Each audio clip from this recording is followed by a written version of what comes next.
that the reason why we came here is because 2 months ago, I visited the President of Kenya and announced to him that in 2027, I'll be running for governor of Kakamega.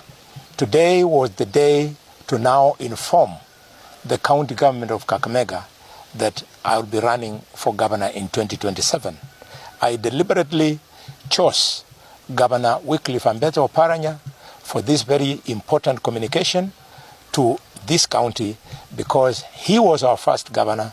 I have met the former governor of Kakamega without prejudice to anybody, be it one who is currently in office or one who hopes to also vie for position of governor in Kakamega 2027. But today we have said with Governor Oparanya that there can be nothing that would make us not to agree to work together for the sake of development of Kakamega.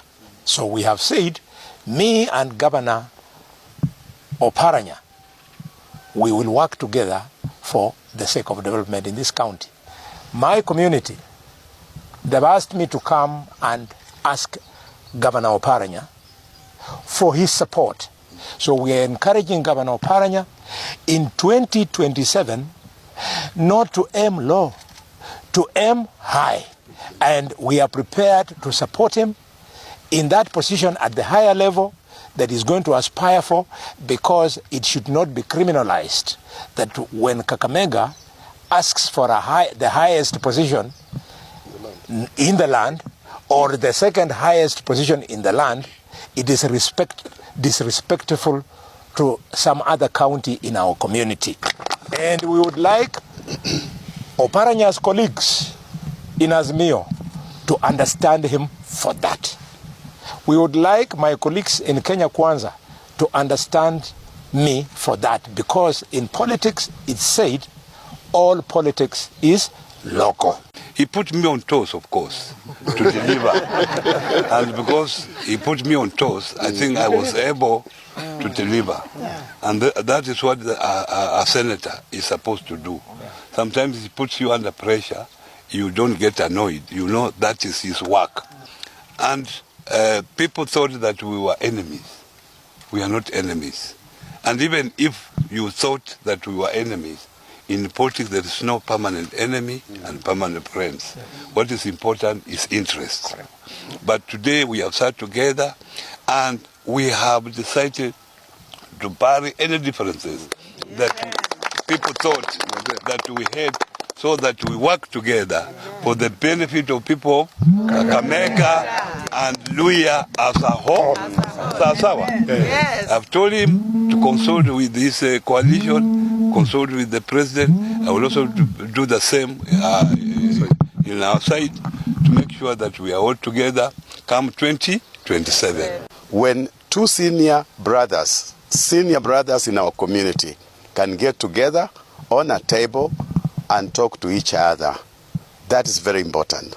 And what I want to say is some communities or some other leaders out there become very uncomfortable when our leaders sit together, because sometimes we are used as diapers, whereby people use us politically for their own benefit. And every time we sit together, it irritates people. But this time around, it's very important that our senior leaders have chosen a path where they want to talk to each other, irrespective of political affiliation. We must collectively bring our ideas and our ideologies together and get a common ground which can bring or yield a result for our people in terms of development. And we want to remain like that, and we have really argued Oparanya also to consider going for presidency, because we want also to have one of our own up there so that we can negotiate, so that whoever wants to do business with us will come to negotiate through Oparanya, because Oparanya becomes our gatekeeper. So we cannot remain like in a vacuum. We have Oparanya here and we are saying that we are happy. Khalwale came here and actually also respecting Honorable Oparanya. by also seeking his advice on how he's going to go about his position of gubernatorial campaign and all this, and we think that's good. And we urge Mheshimiwa Oparanya to consider also supporting Khalwale, because he has been there. They've come from a long way together since 2002, and they are colleagues, they are friends, and all this, and they worked together when they were together.